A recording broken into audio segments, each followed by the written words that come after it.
Hello iPhone users, in this video I will tell you how to use the microphone feature while screen recording.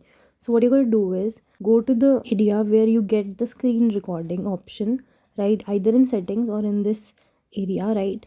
Now what you're going to do is hold that button and you will see option of on or off microphone button, right?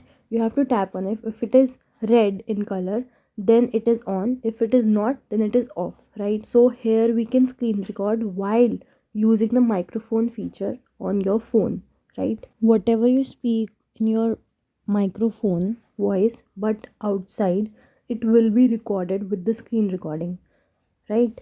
But if you on it, this is my voice coming from this phone from screen recording. You can understand the difference, right? The voice you heard was coming from the microphone when I on the feature of microphone while screen recording. And that is how we do it. Now it is your time to try it out and check out the next video. Ta-da!